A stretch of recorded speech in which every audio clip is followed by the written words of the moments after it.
இயேசுவின் இனிய நாமத்தில் வாழ்த்துக்கள். மீண்டுமாக துளிர்க்கும் வசனம் நிகழ்ச்சிக்கு உங்கள் அன்போடு வரவேற்கிறேன். உங்கள் எல்லாருக்கும் என்னுடைய அன்பான கிறிஸ்மஸ் வாழ்த்துக்கள். இந்த கிறிஸ்மஸ் செய்திக்கு உங்களை அன்போடு வரவேற்கிறேன். இது ஒரு மகிழ்ச்சியான செய்தி. ஏன் கிறிஸ்மஸ் என்பது அந்த செய்தியின் தலைப்பு. ஏன்னா நமக்கு காலகாலமாக நம்ம கிறிஸ்மஸ் கொண்டாடிக்கிட்டு இருக்கோம். அதில் என்ன நடந்தது, யார், எப்படி, யோசேப், மரியாள், அவங்க போன இடம் பெத்லகேம், அதெல்லாம் அதை பற்றி எல்லாம் நமக்கு தெரியும். இன்றைக்கு அதை பற்றி அல்லாமல் உண்மையாய் கிறிஸ்மஸ் எதற்காக அனுசரிக்கப்படுகிறது, இன்னொன்று அந்த கிறிஸ்மஸின் சாரம் என்ன, அதை கொண்டாடுவதற்கு உண்மையான அர்த்தம் என்ன, அது ஏன் அவ்வளோ முக்கியமானது அப்படிங்கிறத இன்றைக்கு நம்ம பார்க்க போகிறோம். ஏன்னா இது ஒரு இயற்கைக்கு அப்பாற்பட்ட ஒரு நிகழ்ச்சி.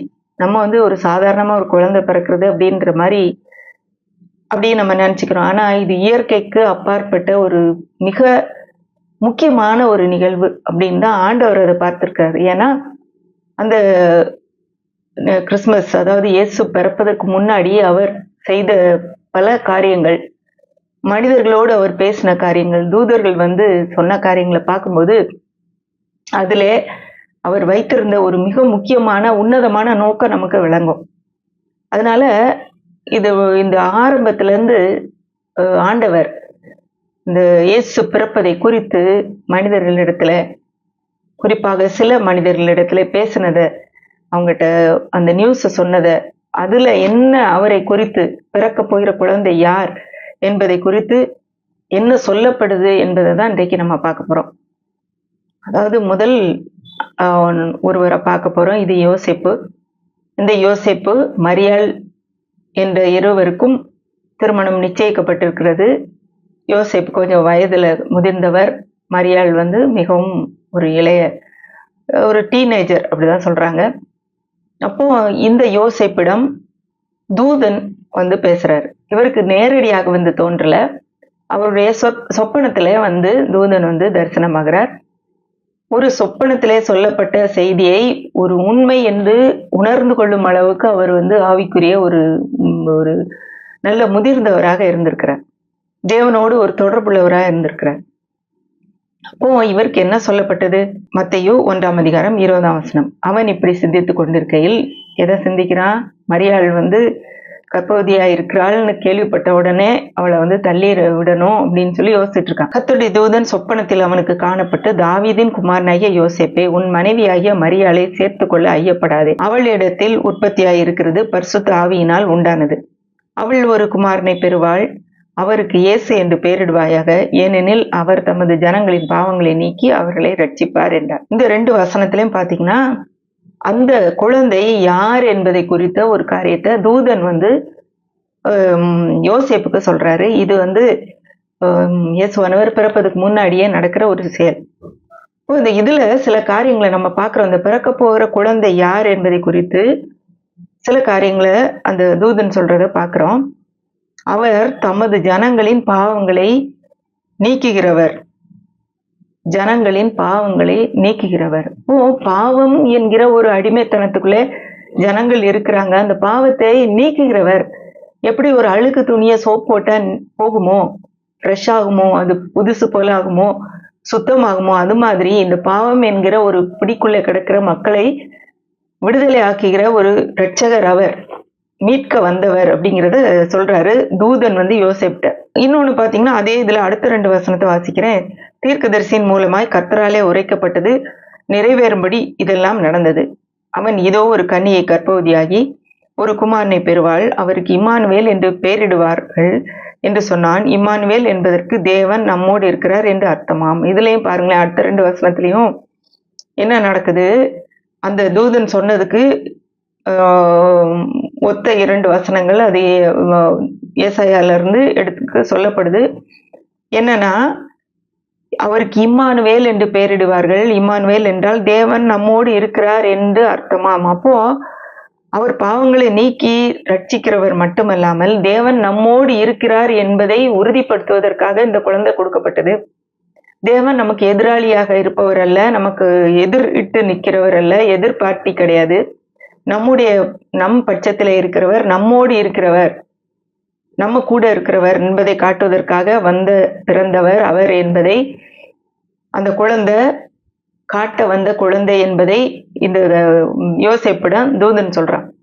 இப்போ முதல்ல இயேசுவானவருடைய பிறப்பு, அவர் ரட்சிக்க வந்தவர், பாவங்களிலிருந்து விடுதலையாக்க வந்தவர், இரட்சகர் என்பது மட்டுமல்லாம தேவன் நமக்காக இருக்கிறார் என்பதை காட்டுவதற்காகவும் இந்த குழந்தை பிறந்திருக்கு அப்படிங்கிறத நம்ம புரிந்து கொள்ள வேண்டும். இப்போ கிறிஸ்துமஸ் கொண்டாடுவதின் முதல் நோக்கம் இது. இப்போ ரெண்டாவது யார்கிட்ட சொன்னதை பார்க்குறோம் அப்படின்னா, காப்ரியேல் மரியாள் இடத்துல சொன்ன காரியம். இந்த காப்ரியேல் என்பவர் ஒரு சாதாரண ஆள் கிடையாது, ஏதோ ஒரு தூதன் அப்படின்னு கிடையாது. தேவனிடத்திலே சேவிக்கிற தூதர்களில் பிரதானமானவன், முக்கியமான செய்திகளை அறிவிப்பவன் அப்படின்னு சொல்லப்படுது வேதத்துல அவரை குறித்து. அப்ப அந்த நபரையே ஒரு நபர்கிட்ட அனுப்புறாருன்னா மிகவும் முக்கியமான ஒரு செய்தி அது. இதே போலவே காப்ரியேல் யோவான் ஸ்நானனுடைய பிறப்பை அவனுடைய தகப்பன்கிட்ட சொல்றதுக்கு கூட இந்த தூதன் தான் அனுப்பப்படுறான். முக்கியமான செய்திகள், இந்த உலகத்துல தேவன் கொடுக்கிற முக்கியமான செய்தியை எடுத்து வரும் ஒரு நபர் இவர். யார்கிட்ட அனுப்பப்படுறாரு? ஒரு முக்கியமான நபரிடத்துல, மரியாள் இடத்துல. ஒரு சாதாரண டீனேஜர் தான், ஆனா அவளுக்குள்ளே ஒரு ஆவிக்குரிய ஒரு நாட்டம் இருந்தது, ஒரு வாஞ்சை இருந்தது. அதனாலதான் அவளை தேடி வர்றாரு. அவ உடனே பயப்படுறான். பயப்பட்ட உடனே பயப்படாதே அப்படின்னு சொல்லிட்டு லூக்கா 1:31 வாசிக்கிறேன். இதோ நீ கர்ப்பவதியாகி ஒரு குமாரனை பெறுவாய், அவருக்கு இயேசு என்று பெயரிடுவாயாக. அவர் பெரியவராயிருப்பார், உன்னதமானவருடைய குமாரன் என்னப்படுவார். கர்த்தராகிய தேவன் அவருடைய பிதாவாகிய தாவீதின் சிங்காசனத்தை அவருக்கு கொடுப்பார் அப்படின்னு சொல்லி இயேசுவை குறித்து மரியாள் இடத்துல சொல்லப்படுது. அப்போ இந்த மரியாளுக்கு மிக முக்கியமான செய்தி, ஒரு இயற்கைக்கு அப்பாற்பட்ட செய்தி, நடக்கவே முடியாது என்கிற ஒரு செய்தி தூதன் மூலமாக, அதுவும் பிரதான தூதன் மூலமாக, காப்ரியேல் தூதன் மூலமாக தேவனிடத்திலிருந்து பர்சனலா அவளுக்கு வருது. என்ன சொல்லப்படுது? நீ பயப்படாத, நீ கர்ப்பவதியாகி ஒரு குழந்தை பிறக்கும் உனக்கு. அந்த ஆண் குழந்தைக்கு பெயர் சொல்லப்படல இதுல. அவர் எப்படிப்பட்டவர் என்று சொல்லப்படுது? அவர் பெரியவராயிருப்பார், great son of the most high அப்படின்னு சொல்லி பாக்குறோம். பெரியவர்னா இந்த உலகத்தில் உள்ள எல்லாரை காட்டிலும் பெரியவர். ஆண்டவர் எல்லா அண்ட சராசரங்களில் உள்ள எல்லாவற்றை காட்டிலும் பெரியவராயிருப்பார். அடுத்தது உன்னதமானவருடைய குமாரன் என்னப்படுவார்? சன் ஆஃப் த ஹையஸ்ட், இருக்கிறதுலே மோஸ்ட் ஹை யாருன்னா தேவன், அவருடைய குமாரன் என்னப்படுவார். அடுத்தது பாத்தீங்கன்னா, கர்த்தராகிய தேவன் அவருடைய பிதாவாகிய தாவீதின் சிங்காசனத்தை அவருக்கு கொடுப்பார். அப்போ தாவீதின் சிங்காசனத்தை உடையவர் அவர். தாவீது அப்படிங்கும்போது இஸ்ரவேலின் ராஜான்னு தெரியும். இந்த இஸ்ரவேலுக்கும் ராஜாவாக வந்த உன்னதமான தேவனுடைய குமாரன் மட்டுமல்லாமல் இஸ்ரவேலின் ராஜாவாகிய தாவீதின் குமாரன் என்னப்படுவார். இப்போ இஸ்ரவேலை ஆளக்கூடிய ராஜாவாக வருவார் அவர். அடுத்தது இன்னொன்னு பாத்தீங்கன்னா, அவருடைய ராஜ்யத்துக்கு முடிவிராது, அதாவது அவருடைய அரசாட்சிக்கு முடிவே இல்லை. இப்போ இவளுக்கு இன்னும் சில காரியங்கள் சொல்லப்படுது. யோசேப்புக்கு சொன்ன காரியங்கள் வேற. அவன் மரியாள் கர்ப்பவதியா இருக்கிறாள் என்று கேள்விப்பட்ட உடனே அவளை ரகசியமா தள்ளி விடணும்னு நினைச்சுக்கிட்டு இருந்தவனுக்கு ஆண்டவர் சில காரியங்களை சொல்றாரு. இது உண்மையாய் தேவன் கொடுத்த ஒரு குழந்தை, அது தேவனுடைய குமாரன், அவர் ஜனங்களின் பாவங்களை ரட்சிப்பார் அவனுக்கு சொல்லப்பட்டது. தேவன் நம்மோடு இருக்கிறார் என்பதற்கான ஒரு அடையாளமாக இந்த குழந்தை கொடுக்கப்பட்டிருக்கு சொல்லப்பட்டது மட்டுமில்லாம, மரியாளுக்கு என்ன சொல்லப்பட்டது? அவள் கர்ப்பவதியாக முன்னாடி அவர் பெரியவர், உன்னதமான தேவனுடைய குமாரன் அப்படின்னு சொல்லப்படுவாரு. அது மட்டும் இல்லாம தாவீதின் சிங்காசனத்திலே வருகிற தேவன் அவர். அந்த சிங்காசனத்துக்கு, அவருடைய ராஜ்யத்துக்கு ஒரு முடிவே கிடையாது. எல்லா ராஜ்யத்துக்கும் ஒரு நாளிலே முடிவு உண்டாச்சு. ரோம சாம்ராஜ்யம் அந்த காலங்களிலே பிரபலமா இருந்தது, ஆனா அது ஒரு நாள்ல முடிந்தது. அது மாதிரி தான் உலகத்தில் உள்ள ராஜ்யங்கள் எல்லாம் முடிவடையும், ஆனா இதுக்கு முடிவே கிடையாது என்று அவர் சொல்லுகிறார். அதாவது he will rule Jacob's house forever, no end ever to his kingdom. அவருடைய ராஜ்யத்துக்கு ஒரு முடிவே கிடையாது அப்படின்னு வருது. அப்போ இன்னொரு சில காரியங்களை பார்க்குறோம். இந்த பிறக்க போற குழந்தை, கிறிஸ்துமஸ்ல நாம் கொண்டாடுகிற இயேசு பிறப்பு என்ன அப்படின்னா, அவர் முக்கியமான ஒரு நபர் என்பதனாலே இந்த காரியத்தை மரியாளுக்கு சொல்லப்படுது. கிறிஸ்துமஸ் என்பதன் ஒரு முக்கியத்துவத்தை நாம் அறிந்து கொள்கிறோம். இயேசு ஏன் பிறந்தார் என்பதன் ஒரு முக்கியமான காரியத்தை இந்த தூதனுடைய காபிரியேலுடைய செய்தி நமக்கு அறிவிக்கிறது. அடுத்தது இன்னொரு நபர்கிட்ட, மூன்றாவது ஒரு சில நபர்கள்ட்ட, யார்கிட்டன்னு பாத்தீங்கன்னா மெய்ப்பொருளிடத்துல தூதன் தோன்றி, இதுவுமே நேரடியான தோற்றம். மரியாள் இடத்துல காணப்பட்டது நேரடியான ஒரு தோற்றம். யோசேப்பிடத்துல காணப்பட்டது ஒரு சொப்பனத்திலே வந்த காரியம். இப்போ இதுல என்ன சொல்லப்படுது அப்படிங்கிறத நம்ம பார்க்க போறோம். இதுல சொல்லப்படுகிற செய்தியின் சாராம்சத்தை தான் நம்ம இந்த இடத்துல இந்த செய்தியில நான் உங்களுக்கு சொல்லிட்டு இருக்கேன். லூக்கா 2ஆம் அதிகாரம் 9ஆம் வசனத்துல, அவ்வேளையில் கர்த்தருடைய தூதன் அவரிடத்தில் வந்து நின்றான். கர்த்தருடைய மகிமை அவர்களை சுற்றிலும் பிரகாசித்தது. அவர்கள் மிகவும் பயந்தார்கள். தேவதூதன் அவர்களை நோக்கி, பயப்படாதிருங்கள், இதோ எல்லா ஜனத்துக்கும் மிகுந்த சந்தோஷத்தை உண்டாக்கும் நற்செய்தியை உங்களுக்கு அறிவிக்கிறேன். இந்த கர்த்தராகிய கிறிஸ்து எனும் இரட்சகர் உங்களுக்கு தாவீதின் ஊரிலே பிறந்திருக்கிறார். பிள்ளையை துணிகளில் சுற்றி முன்னணியிலே கிடத்திருக்க காண்பீர்கள். இதுவே உங்களுக்கு அடையாளம். அந்த சனமே பரம சேனையின் திரள் அந்த தூதனுடனே தோன்றி, உன்னதத்தில் இருக்கிற தேவனுக்கு மகிமையும் பூமியிலே சமாதானமும் மனுஷர் மேல் பிரியமும் உண்டாவதாக என்று சொல்லி தேவனை துதித்தார்கள். இப்போ இதெல்லாம் நமக்கு தெரியும். தூதர்கள் ராத்திரியில மந்தைய காத்துக்கிட்டு இருந்தாங்க. அப்ப திடீர்னு ஒரு லைட் வந்தது, வெளிச்சம் அவங்களை சுற்றிலும் பிரகாசிக்கிறது. அப்போ அந்த தூதன் அவங்கள்ட்ட தோன்றி வந்து நின்றான்னே இருக்குது. டைரக்டா பாக்குறாங்க ராத்திரியில. அப்போ கர்த்தருடைய மகிமை அவர்களை சுற்றிலும் பிரகாசிக்குது. கர்த்தருடைய மகிமைனா இருக்கிறதுலே பிரைட்டஸ்ட், அவருடைய பெஸ்ட் எப்படி இருப்பாரோ அதுதான் கர்த்தருடைய மகிமை. அந்த மகிமை அவர்களுக்கு தெரியுது. அதாவது இயற்கைக்கு அப்பாற்பட்ட ஒரு மகிமை, ஒரு வெளிச்சம் அவங்களுக்கு காணப்படுது. ஏன்னா இது ஒரு மிக முக்கியமான செய்தி. இது சாதாரண ஒரு காரியம் இல்ல. மனுக்குலத்துக்கும் தேவனுக்கும் இடையில நடக்கிற ஒரு பெரிய ஒரு முக்கியமான ஒரு உடன்படிக்கையை நிறைவேற்றுவதற்காக ஒரு தேவன் அனுப்புகிற ஒரு மாபெரும் ஒரு செயல். தேவன் செய்கிற ஒரு மாபெரும் செயல். இதை அறிவிக்கிறதுக்கு தான் தூதர்கள் வந்திருக்கிறாங்க. மிகவும் பயந்தார்கள் அப்படின்னு சொல்லி வருது. அப்போ தேவதூதர்கள் சொல்லிட்டு பயப்படாதீங்கன்னு சொல்லிட்டு என்ன சொல்றாங்க, இதோ எல்லா ஜனத்துக்கும் மிகுந்த சந்தோஷத்தை உண்டாக்கும் நற்செய்தியை உங்களுக்கு சொல்கிறேன். அப்போ இந்த குழந்தை பிறப்பது, இயேசுவானவர் பிறந்தது எல்லா ஜனத்துக்கும். அது இஸ்ரவேல் மக்களுக்கு மட்டும் இல்ல, மெய்ப்பொருளுக்கு மட்டுமல்ல, யோசேப்புக்கு மரியாளுக்கு மட்டுமல்ல, ஆண்டவரை ஏற்றுக்கொண்டவர்களுக்கு மட்டுமல்ல, எல்லா ஜனத்துக்கும் ஒரு மிகுந்த சந்தோஷம். வெறும் சந்தோஷம் இல்ல, மிகுந்த சந்தோஷத்தை உண்டாக்கக்கூடிய நல்ல செய்தியை நான் உங்களுக்கு அறிவிக்கிறேன். அப்போ இந்த செய்தியில பயம் இல்ல, ஒரு கலக்கம் இல்ல, என்ன நடக்குமோ என்ற ஒரு திகைப்பு இல்ல. தேவன் நம்மளை அடிச்சிருவாரோ, அவரு இப்போ தண்டனை கொடுத்துருவாரு, அதுக்குதான் அப்படி தேவதூதர்கள் நிக்கிறாங்க அப்படிங்கிற பயமும் இல்ல. எல்லாவற்றுக்கும் மேலாக ஒரு மிகுந்த சந்தோஷமும் மகிழ்ச்சியும் உண்டாகும் ஒரு நல்ல செய்தி இது அப்படின்னு உங்களுக்கு நான் சொல்ல போறேன் அப்படின்னு சொல்றாரு. அப்போ இது பாருங்களேன், அந்த மேய்ப்பர்களுக்கு மட்டுமல்ல, இன்று நமக்கும் நம்மை சுற்றிலும் இருக்கிற உலகத்தின் மக்கள் அனைவருக்கும் இது ஒரு நல்ல செய்திங்க. இயேசுவானவர் பிறந்திருக்கிறார் என்ற செய்தி. இன்றைக்கு அந்த செய்தி நமக்கு தெரியும். இன்றைக்கு என்னை பார்த்து கொண்டிருக்கிற ஒவ்வொருவருக்கும் அது கண்டிப்பா தெரியும். ஏன்னா நாம் கிறிஸ்தவர்கள், அவரை அறிந்தவர்கள்.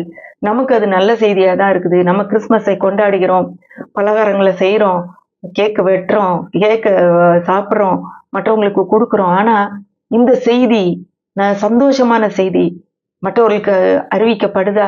நம்ம அதுல பங்கெடுக்கிறோமா? அறிவிக்கிற காரியத்தை நாம் முனைப்பா எடுக்கிறோமா? அதை தான் நம்ம நினைக்கணும். ஏன்னா அது அவ்வளவு ஒரு மகிழ்ச்சி தரக்கூடிய செய்தி. இந்த காலங்களிலே மகிழ்ச்சி இல்லாம ஒரு கவலையோடு, ஒரு என்ன நடக்குமோன்ற பயத்தோடு இருக்கிற மக்களுக்கு இது ஒரு சந்தோஷம் கொடுக்கும், ஒரு மகிழ்ச்சி கொடுக்கும் செய்தியாக நம்ம பார்க்க வேண்டும். நம்ம பார்க்கும்போதுதான் அதை நம்ம மற்றவர்களுக்கு அறிவிக்க வேண்டும் என்ற ஒரு எண்ணம் நமக்கு வரும். என்ன சொல்றாரு? கர்த்தராகிய கிறிஸ்து எனும் இரட்சகர், இதுலயுமே இரட்சகர் பிறக்கிறாரு அப்படின்னு சொல்லப்படுது. அவர் யாரு? கிறிஸ்து எனும் இரட்சகர். கிறிஸ்து அப்படின்னா அபிஷேகம் பண்ணப்பட்டவர், பிரித்தெடுக்கப்பட்டவர், மேசியா அப்படிங்கிறது தான் அவருடைய பேரு. கிறிஸ்து இல்ல, அவருடைய பேர் இயேசு அப்படின்னு நமக்கு தெரியும். ஆனா இவர் யாரு அப்படின்னா, இவர் தான் அபிஷேகம் பண்ணப்பட்டவர். இவர் தான் அந்த நற்செய்தி. உங்களுக்காக பிறந்திருக்கிறார், தாவீதின் ஊர்ல பிறந்திருக்காரு உங்களுக்காக. இது ஒரு நல்ல செய்தி. அது மட்டும் இல்லாம அப்படின்னு சொல்லிட்டு பிள்ளைய துணிகளில் சுற்றி முன்னணையில கடத்தியிருப்பாங்க. ஒரு பெரிய ஒரு அரண்மனையில இல்ல, ஒரு சாதாரண உங்களை மாதிரி நீங்க மாடு ஆடெல்லாம் அடைப்பீங்களா அந்த முன்னணையில தான் இருக்குது. அதனால ஈஸியா நீங்க போய் பார்க்கலாம். அக்சசிபிளா உங்களுக்கு நீங்க போக முடியாத இடம் கிடையாது அது. ஏன்னா நீங்க வழக்கமா போற இடத்துல தான் அந்த குழந்தை இருக்குது. இதெல்லாம் உங்களுக்கு அடையாளம்னு சொல்லிட்டு அடுத்தாப்புலயும் திரும்பவும் தூதர்கள் பரம சேனையின் திரள், ஹெவன்லி கொயர். யோசித்து பாருங்களேன், ஒரு கொயர் பாட்டு பாடுதுனாலே நமக்கு வந்து அதை கேட்கும்போது எவ்வளவு அருமையா இருக்கு அப்படின்னு நம்ம நினைக்கிறோம். ஆனா ஒரு உன்னதத்திலே உள்ள பரம சேனையின் திரள் எப்படி இருக்கும் பாருங்க. ஹெவன்லி கொயர் எப்படி இருந்திருக்கும்? அவங்க என்னெல்லாம் ஒருவேளை பாட்ஸ் வச்சு பாடினாங்களோ, எப்படி பாடினாங்களோ தெரியல. திரள் தோன்றி என்ன பாட்டு பாடுறாங்களா, அதுல அந்த பாட்டுல உள்ள வசனங்கள் ஒருவேளை அது இருக்கிறதுல பெஸ்டா தான் இருந்திருக்குங்க அந்த பாட்டு. கிறிஸ்மஸ் காலங்களிலே நம்ம வந்து கேரல்ஸ் எல்லாம் பாடுறோம், நிறைய கேரல் சர்வீசஸ் நடக்குது. அப்போ அதை நம்ம போய் கேட்குறோம் அப்படின்னா இந்த நேரத்துல அதை யோசித்து பாருங்க. இந்த கேரல் சர்வீஸ் எல்லாம் அடிச்சுக்க முடியாத அளவுக்கு, இதெல்லாம் போய் பக்கத்துல கூட நிக்க முடியாத அளவுக்கு தேவன் ஒரு பெரிய கொயர் அனுப்பியிருக்காரு. ஏன்னா அவருடைய குமாரனை, ஒரே பேரான குமாரனை இந்த உலகத்துக்கு அனுப்புகிற அந்த செய்தி, அவர் பிறந்திருக்கிறார் என்ற செய்தியை அறிவிக்க அந்த கொயர் வந்து பாட்டு பாடுதுங்க. இப்போ வந்து இயேசுவானவர் பிறந்துட்டார். யோசேப்புக்கு அறிவிக்கப்பட்ட போது, மரியாளுக்கு அறிவிக்கப்பட்ட போது குழந்தை இன்னும் வயிற்றுல தோன்றவே இல்லை. யோசேப்புக்கு அறிவிக்கப்பட்ட போது அந்த குழந்தை உருவாக்கி இருக்குன்னு தெரியும். அப்போ நீ அந்த தள்ளிராத, இதுக்காக தான் அனுப்பியிருக்கேன் அப்படின்னு சொல்லி ஆண்டவர் சொல்றாரு. இப்போ மரியாளும் யோசேப்பும் பெத்லகேம்ல வந்து அந்த ஒரு மாட்டுத் தொழுவத்துல இயேசுவானவர் பிறந்த உடனே இந்த செய்தி அறிவிக்கப்படுது. இது மட்டும் இல்லாம என்ன சொல்லப்படுது அந்த செய்தியில, அந்த பாடல் பாடும்போது அதுல என்ன சொல்லப்படுது? உன்னதத்தில் இருக்கிற தேவனுக்கு மகிமை.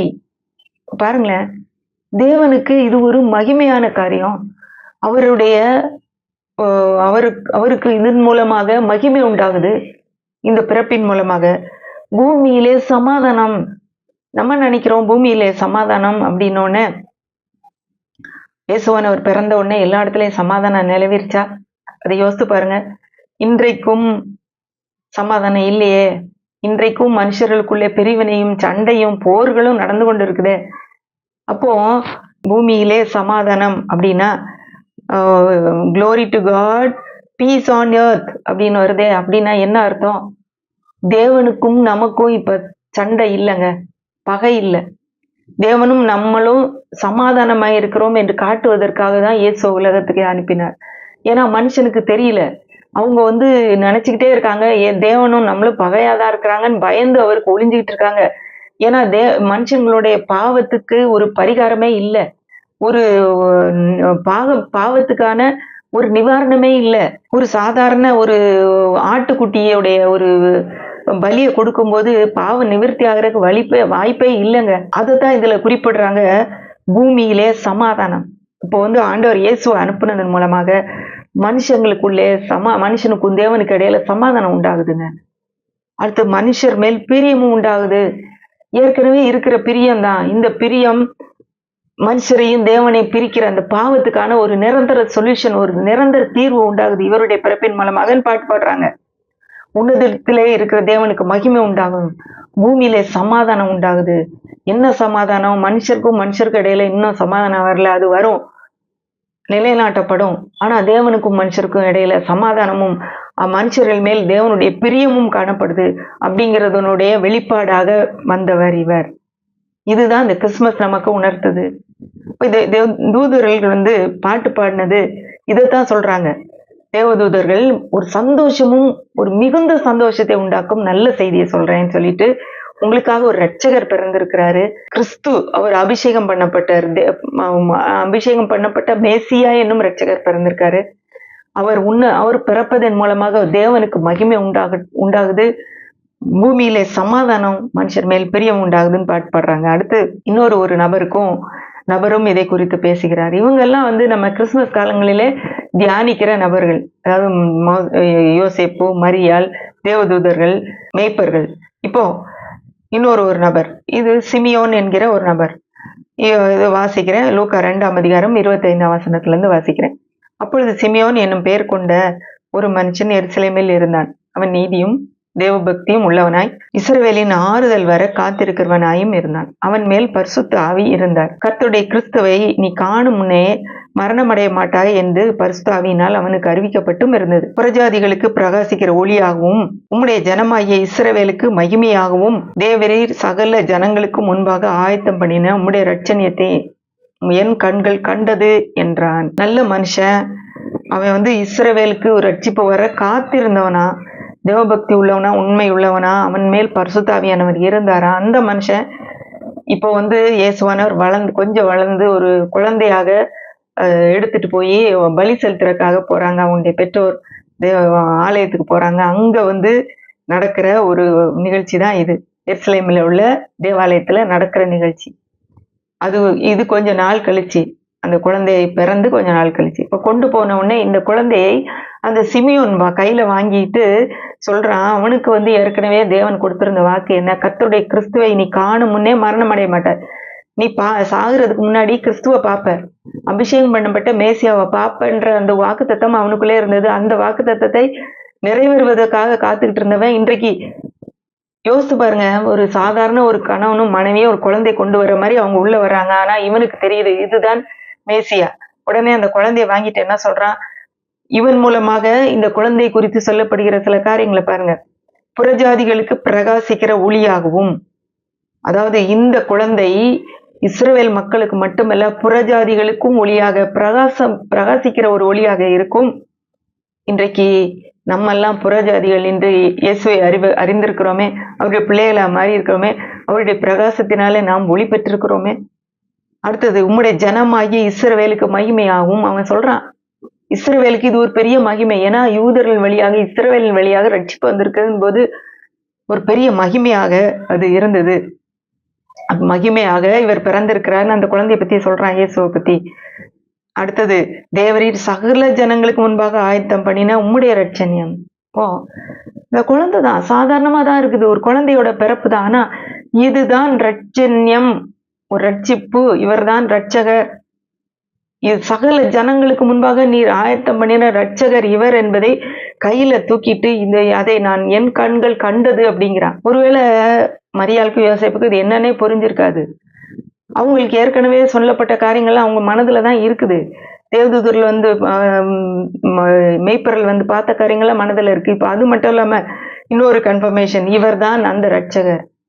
சகல ஜனங்களுக்கும் முன்பாக இஸ்ரவேலுக்கு மகிமையாக புறஜாதிகளுக்கு ஒளியாக ஏற்படுத்தப்பட்ட இரட்சகர் இவர். இரட்சண்யம், சால்வேஷனே இவர் தான் அப்படின்னு சொல்றான் அவன்.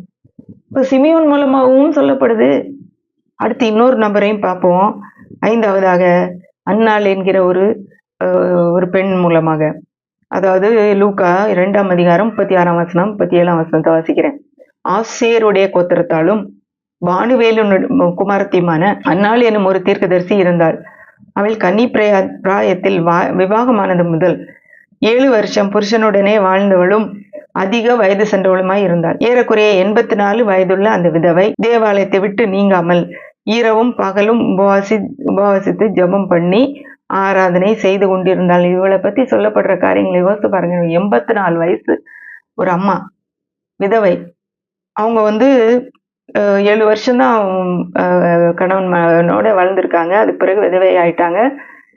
ஆனாலும் அவங்களுடைய வாழ்க்கை எப்படி ஒரு தேவனுக்கு ஏற்ற ஒரு வாழ்க்கையாக, தேவனோடு தொடர்பு கொண்ட ஒரு வாழ்க்கையாக, எல்லா நேரமும் ஆலயத்திலே இருக்கிற, தேவாலயத்தை விட்டு நீங்காமல் இரவும் பகலும் உபவாசித்து ஜெபம் பண்ற ஒரு அம்மாவை அவங்க இருந்திருக்காங்க விதவையாக.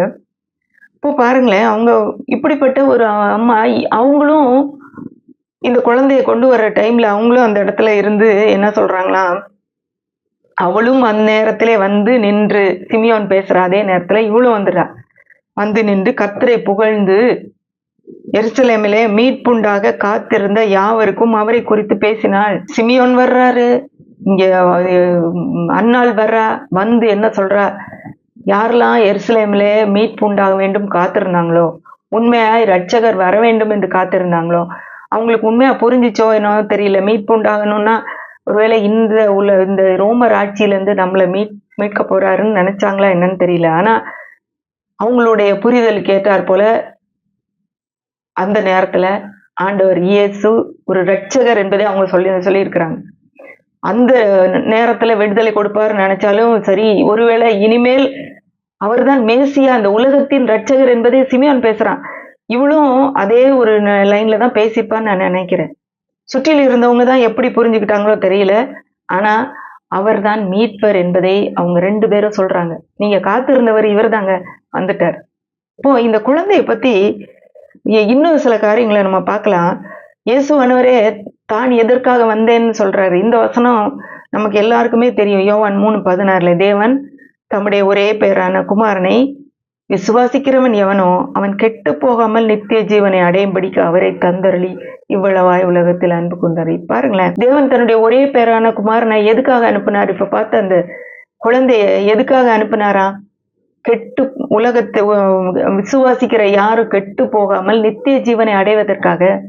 அவரை யாரெல்லாம் விசுவாசிக்கிறாங்களோ, சும்மா கிறிஸ்துமஸ் கொண்டாடுறவங்க இல்லைங்க, அவரை உண்மையாக விசுவாசித்து அவரை ஏற்றுக்கொள்கிற எல்லாருமே நித்திய ஜீவனை அடையும்படிக்கு அவரை தந்தருளி இவ்வளவாய் உலகத்தில் அன்பு கூர்ந்தார். இதுதான் ஒரு சந்தோஷமான நற்செய்தி. உலகத்தை அவர் நேசிக்கிறார். உலகத்தின் மேல அவர் கோபமா இல்ல, மனுஷர் மேல் பிரியமா இருக்கிறார். அதுக்காக தான் இயேசுவை கொடுத்தார். அடுத்த வசனமே, உலகத்தை ஆக்கினைக்குள்ளாக தீர்க்கும்படி தேவன் தம்முடைய குமாரனை உலகத்தில் அனுப்பாமல் அவராலே உலகம் ரட்சிக்கப்படுவதற்காகவே அவரை அனுப்பினார். இப்ப இந்த உலகத்தை வேஸ்ட், இது ஒண்ணுக்கு உதவாது, அவ்வளவுதான், இதை அழிச்சுதான் போட போறேன்னு சொல்வதற்காக உலகத்துல அவரை அனுப்பல. அவராலே இந்த உலகம் ரட்சிக்கப்படுவதற்காக அவர் அனுப்பினார் அப்படின்னு சொல்லி பாக்குறோம். அப்ப இந்த குழந்தை எதற்காக கொடுக்கப்பட்டது? கிறிஸ்துமஸ் எதுக்காக கொண்டாடுறோம்? இந்த அவருடைய பிறப்பை நாம யோசித்து பாக்குறோம், அதை நினைக்கிறோம், அதுக்காக நம்ம மகிழ்ச்சியா இருக்கிறோம். ஆனா அதனுடைய சாரத்தை நம்ம மறந்துடக்கூடாது. உலகத்தை ஒன்றுமில்லை, இவங்க வேஸ்ட், இவங்க எல்லாம் அழிந்து போவாங்கன்னு சொல்றதுக்காக அவர் வரல. இன்னும் அவரை அறியாத எல்லாரும் அவர் மூலமாக தேவனோடு ஒரு உறவு கொள்ள முடியும், அவரோட சமாதானம் அடைய முடியும், அவர் மூலமாக ரட்சிப்படைய முடியும். அவர் மூலமாக ரட்சிக்கப்படுவதற்காகவே அவரை அனுப்பினார் என்ற செய்தி தான் இன்றைக்கு ஒரு நல்ல செய்தி. அதனால நாம் இந்த நேரத்துல கிறிஸ்துமஸ் கொண்டாடும் போது இந்த நல்ல செய்தியை உலகத்துக்கு சொல்ல வேண்டிய ஒரு கடமையும் நமக்கு இருக்கு. அதை மறந்து போயிட வேண்டாம். அடுத்து இன்னொரு வசனத்தை நான் காட்ட விரும்புகிறேன். யோவான் 10:10 திருடன் திருடவும் அழிக்கவும் கொல்லவும் வருகிறானே என்று வேறொன்றுக்கும் வரான், நானோ அவைகளுக்கு ஜீவன் உண்டாயிருக்கும் அவைகள் அது பரிபூர்ணப்படம் வந்தேன். இது இயேசுவானவர் சொல்லுகிற காரியம். அவர் வந்ததன் நோக்கம் என்ன? அவைகளுக்கு ஜீவன் நமக்கு ஜீவன் உண்டாகவும் அந்த ஜீவன் பரிபூர்ணமாய் இருக்கவும், அதாவது life and abundant life. Abundant லைஃப்னா தேவ ரகமான ஒரு வாழ்க்கையை நமக்கு கொடுப்பதற்காக தான் அந்த உலகத்துக்கு வந்தார். ஆனா பாதி நேரம் நம்ம அந்த வாழ்க்கையை வாழல. அந்த உண்மையான நோக்கம் நம்முடைய வாழ்க்கையில, ஆண்டவரை விசுவாசிக்கிற நம்முடைய வாழ்க்கையிலே நிறைவேறல. தேவன் இப்போ என்ன ஒரு எப்படிப்பட்ட வாழ்க்கை வாழ்கிறாரோ அதே வாழ்க்கை, அந்த பரிபூர்ணமான ஜீவனுள்ள வாழ்க்கை வாழ்வதற்காக தான் இயேசுவான இந்த உலகத்துக்கு வந்தேன்னு சொல்றாரு. அந்த நோக்கத்தை நாம இந்த கிறிஸ்துமஸ் நாளிலே நாம் புரிந்து கொள்ள வேண்டும். இதுதான் நமக்கு நல்ல செய்தி. அப்போ என்னென்ன காரியங்கள்லாம் இன்றைக்கு நம்ம கிறிஸ்துமஸ் நாளிலே நாம அறிந்து கொள்ள வேண்டும்? யோசேப்புக்கு சொல்லப்பட்ட செய்தி, மரியாளுக்கு சொல்லப்பட்ட செய்தி, மேய்ப்பர்களுக்கு சொல்லப்பட்ட செய்தி, சிமியோன் சொன்ன செய்தி, அன்னாள் சொன்ன செய்தி மட்டுமல்லாம இயேசுவே தானே யாரு எதுக்காக வந்தேன்ற சொன்ன செய்தியெல்லாம் நம்ம யோசிச்சு பார்ப்போம். அப்போ எதெல்லாம் அப்படின்னு நம்ம யோசிச்சு பார்க்கும்போது, கிறிஸ்துமஸ் எதற்காக? இயேசு இந்த ஜனங்களின் பாவங்களை நீக்குகிற ஒரு இரட்சகராக இந்த உலகத்துக்கு கொடுக்கப்பட்டிருக்க. கிறிஸ்தவர்களுக்கு மட்டுமல்ல, உலகத்தினர் அனைவருக்கும். மட்டுமல்லாம தேவன் நமக்கு எதிராளி அல்ல, நம்மோடு இருக்கிறார் என்பதை அறிந்து கொள்வதற்காக தான் கிறிஸ்து கொடுக்கப்பட்டார். நமக்கு எதிராளியாக அவர் நிக்கலைங்க, அவர் பெரியவர். அந்த கிறிஸ்து யாரு? அந்த கிறிஸ்துமஸ் கொண்டாடுகிறோமே, பிறந்த குழந்தை யாரு? அவர் பெரியவர், உன்னதமான தேவனுடைய குமாரன். அவர் இஸ்ரவேலில் ராஜாவான தாவீதினுடைய சிங்காசனத்திலே வீற்றிருக்கிறவர். அவருடைய ராஜ்யத்துக்கு முடிவே கிடையாது, அவருடைய ராஜ்யத்தை அழிக்க முடியாது யாரும். இந்த செய்தி நமக்கு மட்டுமல்ல, எல்லா ஜனத்துக்கும் மிகுந்த சந்தோஷத்தை உண்டாக்குற நற்செய்தி அது. அதனாலே இந்த நற்செய்தியினாலே தேவனுக்கு உன்னதத்திலே மகிமை, பூமியிலே சமாதானம். ஏன்னா தேவனுக்கும் மனுஷருக்கும் ஒரு சமாதானம் தான். இப்போ தேவனுக்கும் நமக்கும் ஒரு பகை கிடையாது. மனுஷர் மேல் அவர் பிரியமாயிருக்கிறார் என்று காட்டுவதற்காக தான் இந்த குழந்தை கொடுக்கப்பட்டது. அது மட்டும் இல்லாம இஸ்ரவேலுக்கு மகிமையாக அவர் வந்தார். புறஜாதிகளுக்கு ஒரு ஒளியாக வந்தவர் அவர்.